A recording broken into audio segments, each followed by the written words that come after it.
श्री स्वामी समर्थ. स्वागत आहे तुमचं आणखीन एका नवीन व्हिडिओमध्ये. आज मी तुम्हाला जांभळाची गोष्ट सांगणार आहे. ही गोष्ट आहे द्रौपदीची.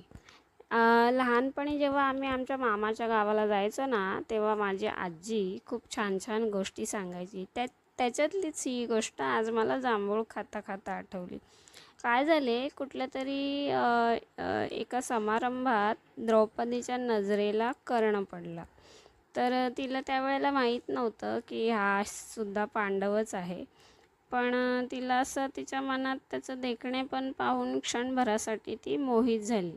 तिला वाटलं हा देखणा युवक 6वा पांडव असता तर. अंतर्ज्ञानी कृष्णाच्या ही गोष्ट लगेच लक्षात आली. मग त्याने वनविहाराचा बेत आखला आणि वनविहार झाल्यावर सगळ्यांना जेव्हा भूक लागली तेव्हा भीम वनात फळं शोधण्यासाठी गेला. परंतु कृष्णाने आपल्या मायेने सर्व फळं नाहीशी केली. एका झाडाला एक जांभूळ शिल्लक होते. भीमाने तेच तोडून आणले. तेव्हा कृष्ण म्हणाले, या जंगलात 12 वर्षापासून एक ऋषी तप करत आहेत आणि 12 वर्षांचं तप पूर्ण झाल्यावर खाण्यासाठी म्हणून त्यांनी ते एक जांभूळ राखून ठेवलं होतं आणि भीमाने तेच तोडून आणले. जांभूळ जागेवर दिसले नाही तर त्या ऋषींचा कोप होईल. आता मात्र पांडव घाबरले. आता काय करायचं?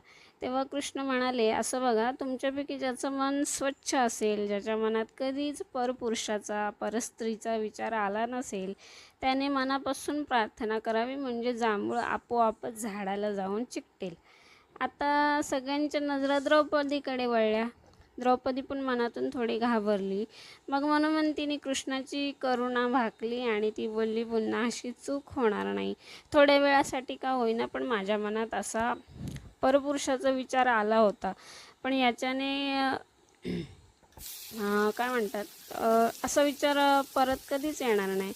आणि मग तिने प्रार्थना करून ते जांभूळ वर फेकले आणि ते चिकटले.